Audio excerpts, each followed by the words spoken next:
This episode is in partnership with Authority Magazine. Authority Magazine, a Medium publication, is devoted to sharing in-depth and interesting interviews featuring people who are authorities in business, pop culture, wellness, social impact, and tech.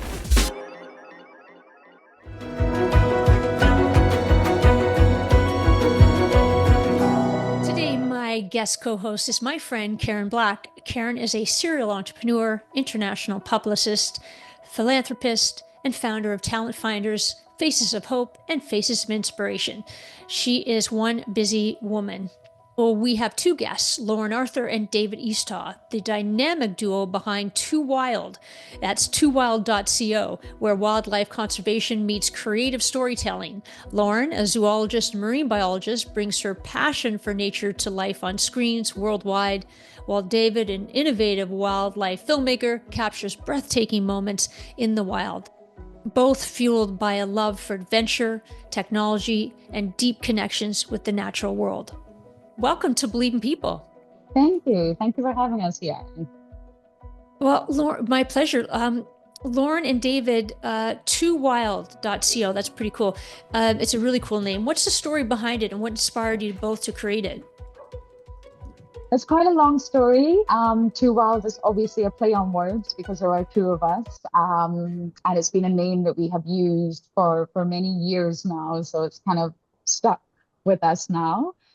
We both come from different backgrounds, and I'm from Scotland originally. David's from Johannesburg, and we have very convoluted paths, but we ended up meeting in the South African bush. We ended up meeting through work. We worked on a TV show together called Wild Earth TV, and we were just colleagues for long, but we worked really, really well together. We are partners in life and partners in business, and after successfully working on the TV show, myself for 6 years, David for 8 years, it was time to move on to a new adventure. You sort of get a little bit bored after a while, I guess. And we just decided to follow our passions. And our passions was to combine our skills and energies into creating a wildlife film school and sort of teaching what we know and what we've learned over the years to other people. There isn't really anything like it.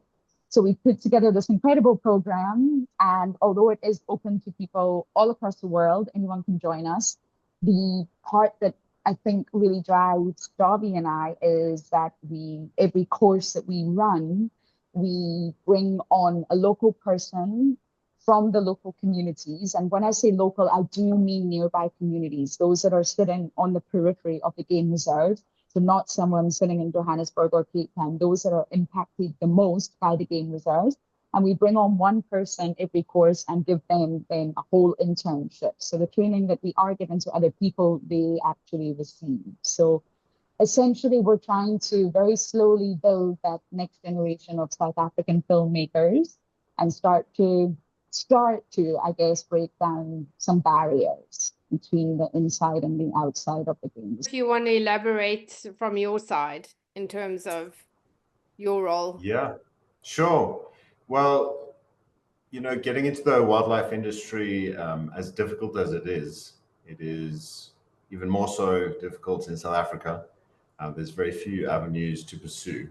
So it's a difficult industry to penetrate, and how many filmmakers get going in the industry is by having a portfolio piece.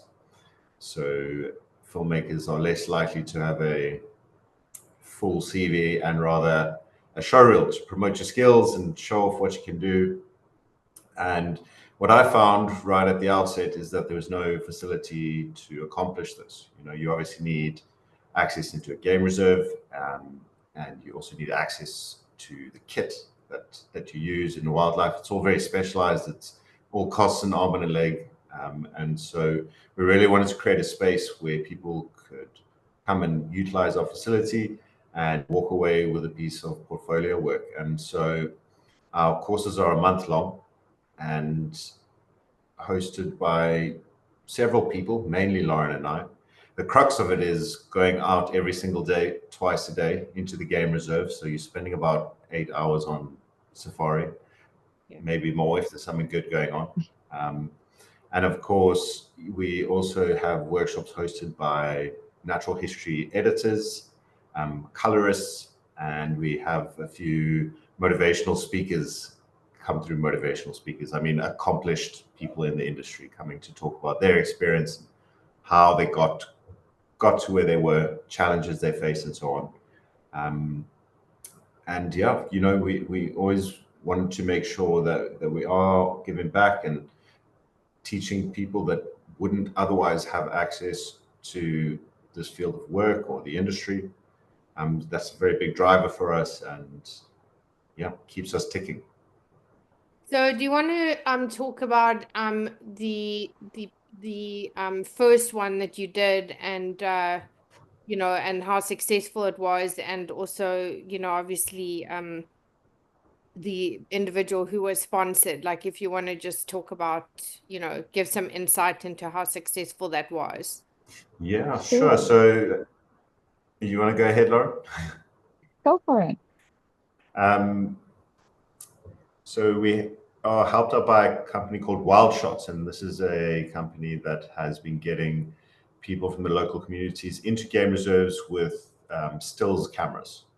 So this is a company that's been running for several years now, and we have people identified through that company to be sent over to us. And our very first candidate was Fabian, who turned out to be a real star behind the camera, and also learned that he was a naturally gifted editor. So he spent the month with us, walked away with a great piece of portfolio work, and has since become a part of our team. And so on our most recent course, he was on as our editor, and he helped us to build all our online content. And through the help of Karen and so on, ended up on some really great radio shows. And it's someone who's just totally, I think, made a really big impact in his life. He's part of the team, and really is invested into wildlife, and the more we can affect people that way, the better. So did it meet your expectations? So here you are, two of you, you're different backgrounds, you kind of came together, and then when you have a really great idea and you think, okay, well, will this kind of come to fruition? Did it meet your expectations? Because I mean, certainly shooting anything is a challenge. I think that especially it's sort of documentary-ish film style wildlife, there actually should be a festival. I don't know if there's a wildlife festival, but that would be a kind of a cool thing to kind of come full circle. But so does it meet your expectations? Like, how do you feel now that you've been doing this for a while? Yeah, well, we're still on the journey, Amy. Sorry, Lauren. Yeah, still on the journey. We've not quite arrived at our destination just yet. So, we're still very hopeful and seeing small victories along the way. But we're still very much on the journey. So far, it's meeting expectations or exceeding it, really. Lauren, if you'd like to add.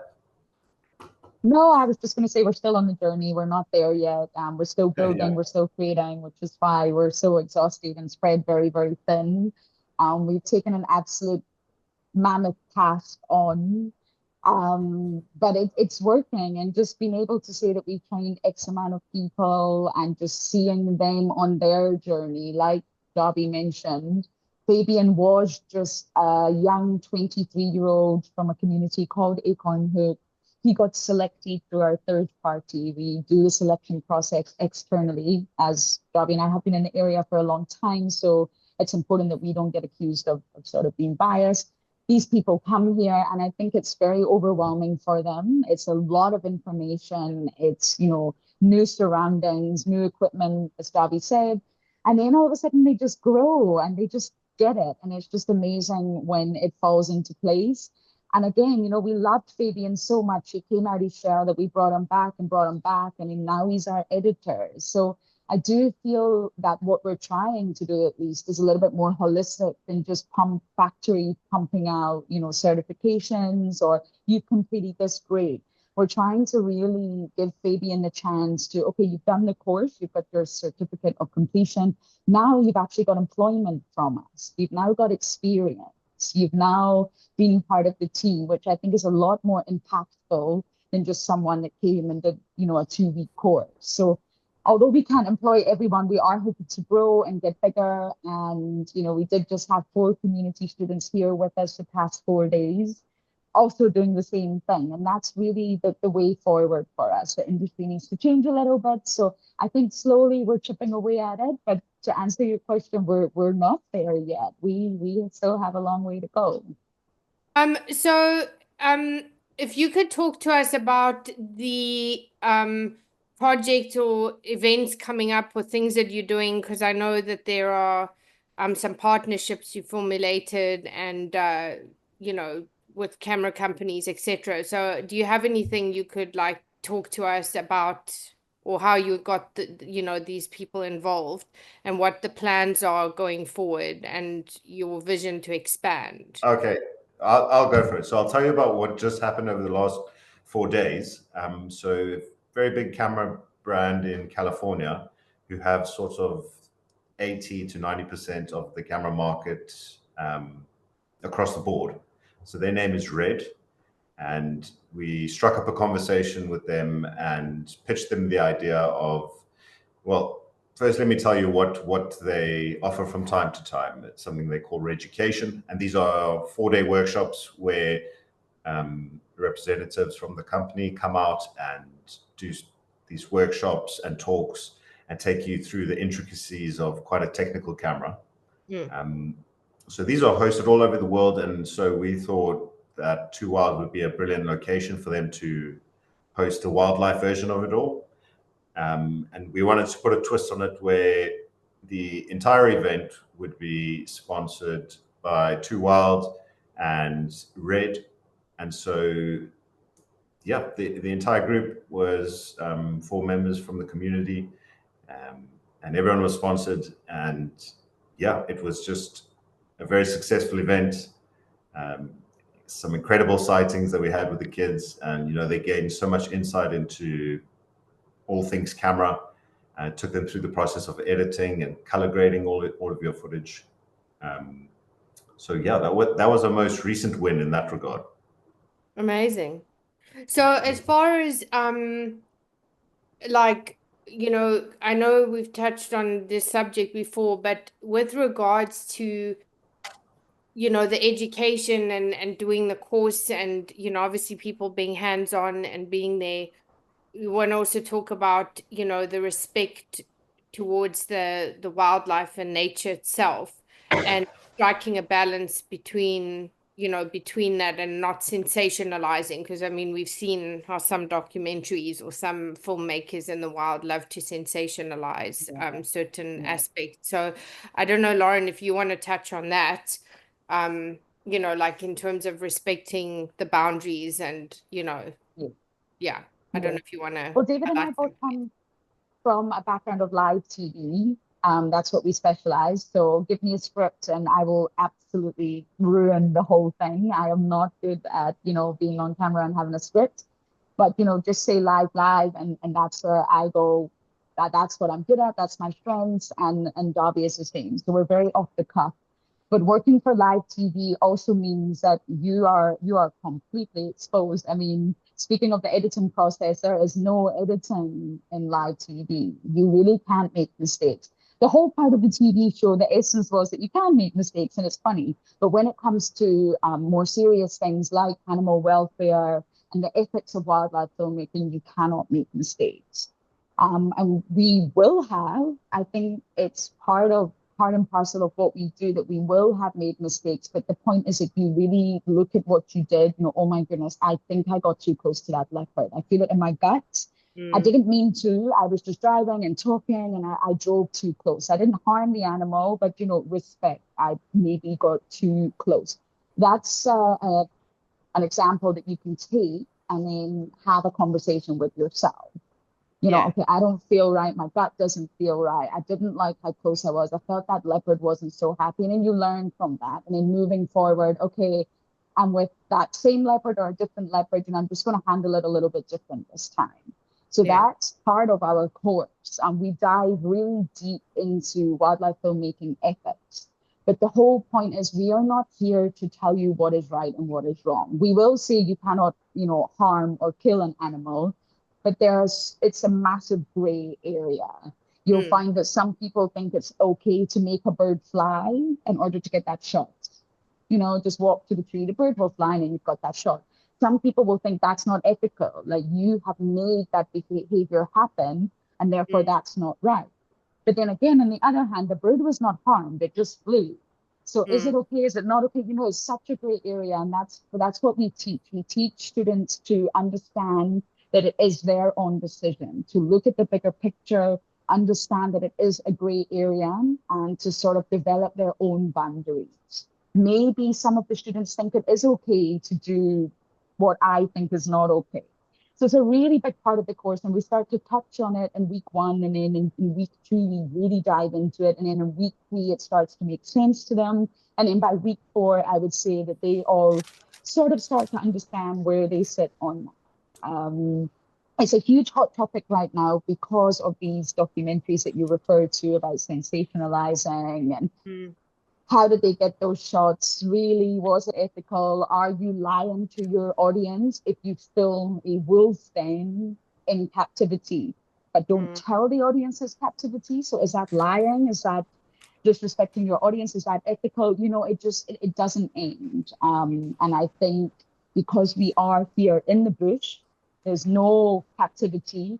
It's really important that we show those sort of ethical practices. So yeah, it's a huge part of what we do, no matter who comes through here. And David also does it as well with the cameras. You've got to be really careful, just, your movement on the vehicle, sound, and it comes with practice. Yeah. Sure. And David, what's something about the animal kingdom that most people get completely wrong?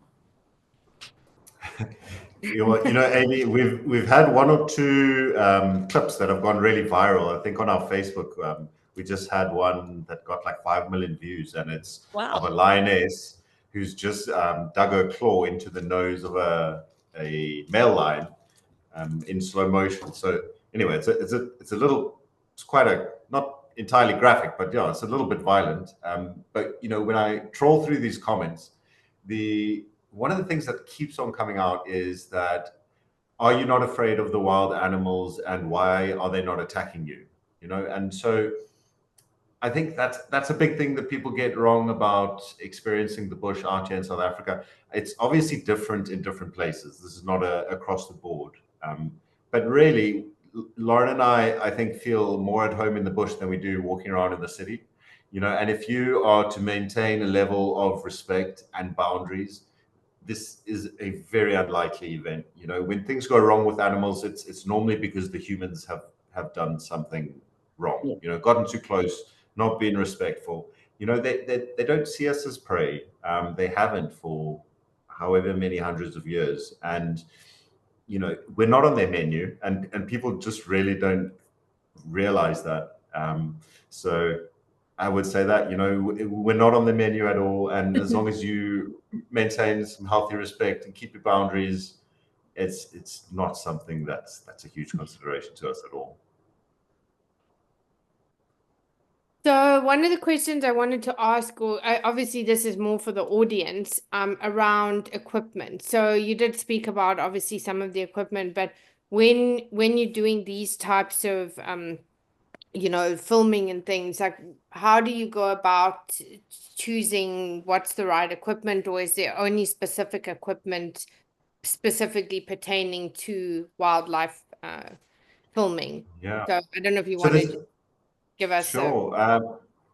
So there's a couple of brands that are used, but as I mentioned earlier, the Red brand is used. Yeah, it's 80 to 90% of the market of wildlife content that's produced, at least on a professional level. Of course, there's nothing stopping you from waving any camera at an animal, but Red is sort of the sought after brand. And there's 2 big reasons for that. Is that they have a very high resolution, which means that you can sometimes actually get 2 or 3 shots out of 1 shot.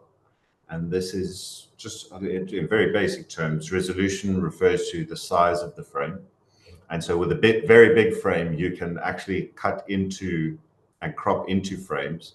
and still have it look really good. So that's one thing. And then higher frame rates is something people are after in a wildlife camera, because slowing down motion is obviously very appealing. You get to see all the detail. It makes it quite dramatic. So those are two things that camera gets really right. It is resolution, and it has a variety of frame rates to film with. The other one that is close behind, number 2 position, would be Sony, and that's reliability is a big one. You're often in these really remote regions. If your camera breaks, you really are in a tight spot. So reliability is such a big consideration, which Red is actually not amazing at, if I'm totally honest. Whereas a Sony, it won't die, which it just keeps on working, and it has a very good ability in low light scenarios. And of course, all the good stuff tends to happen as the sun's just coming up or just starting to go down. And so a camera that's performs well in low light conditions is going to be to your advantage.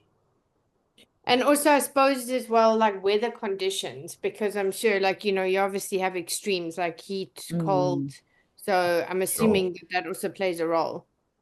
Yes, most of the cameras, the new ones at least, are all pretty neck and neck about being able to survive in extreme scenarios.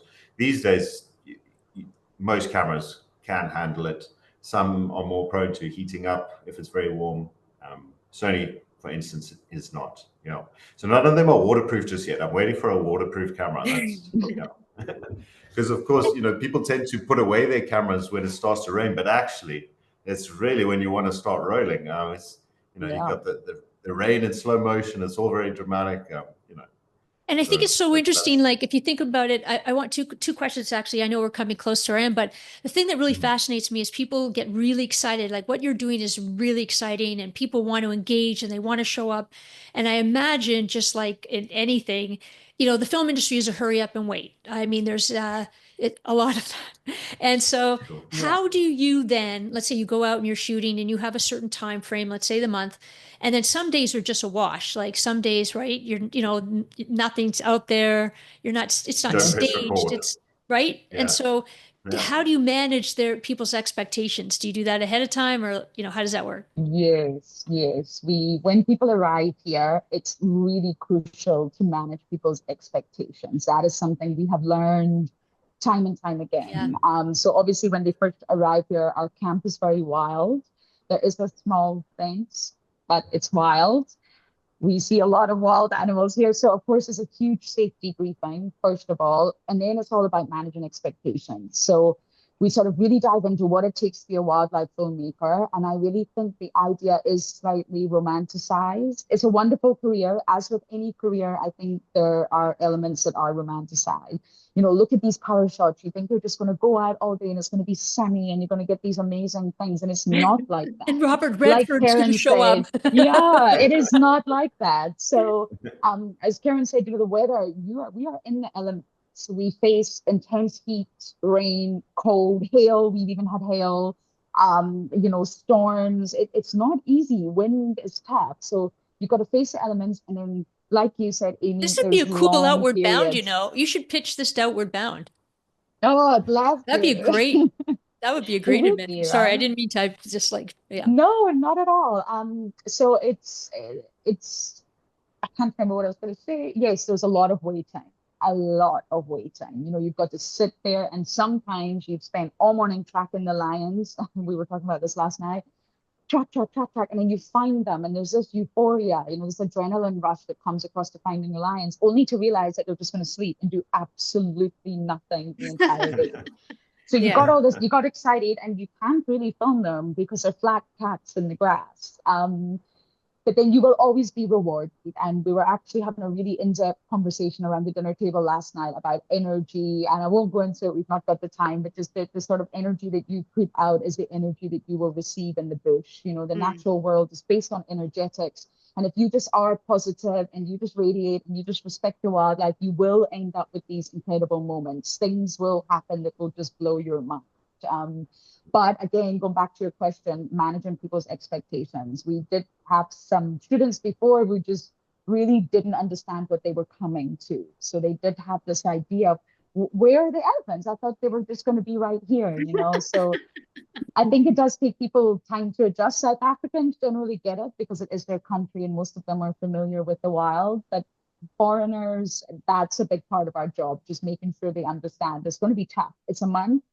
And I do hate this word sometimes, but we call it a journey because literally it is. Each week there's highs and lows.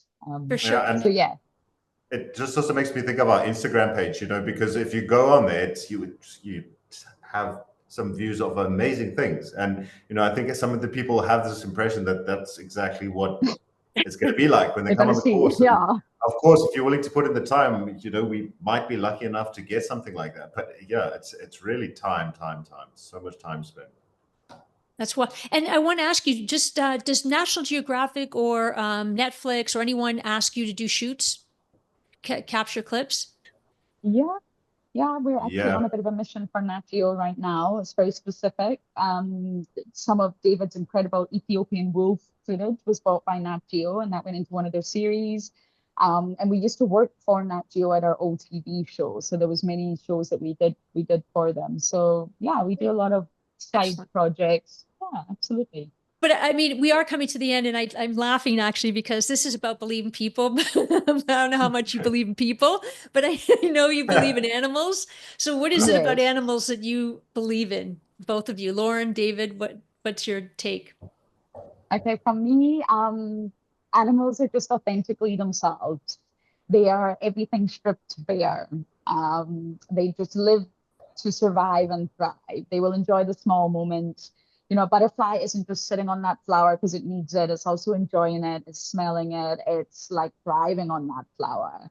And I think humans have just stripped ourselves away from all of that with becoming so uninspired with the world through, you know, toxic social media or media and just the way we live, which is why your podcast, Believing in People, is so lovely. You know, we've got to get back to our roots of just being authentically us. And when I'm in the wild, animals, they just are who they are, and I love that. That's great. Yeah, I think for me, I find the space that we work in the game reserve such a peaceful experience. I find a lot of peace out here, and I, you know, like Lauren, I think that there is something to be learned from these animals.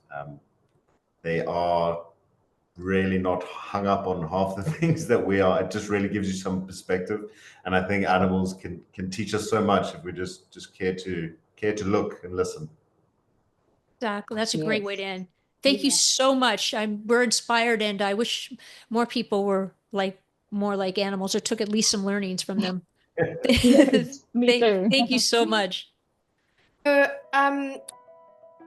The lesson, I guess, for me out of all of this was how they brought, you know, people from the community and also outside, you know, from globally, and the connection between impacting people within the community, but also the lessons that nature and the wild teach, you know, between, you know, the spiritual connection between nature and humanity. And I think that just the work that Lauren and David are doing are just phenomenal in the sense that, you know, they're bringing that connection point together. So yeah, I think it's a really unique experience for Lauren and David to bring this to the world, because it does give you a sense of better understanding who we are as humans. I mean, wow. I mean, could you imagine if we could just learn more from the animal kingdom? As Lauren said, you know, just a butterfly is flying and it doesn't, you know, it's not thinking about the news and all the stuff that's going on. It's replenishing and enjoying what it's doing in the moment. And then wouldn't that be nice? So yes. So if you believe in people, believe in animals as well. We are one with all. And if you've liked this episode, please subscribe to Believe in People. And Karen, thank you so much for co-hosting this. No, thank you, Amy. It's been great. Thank you. Thank you.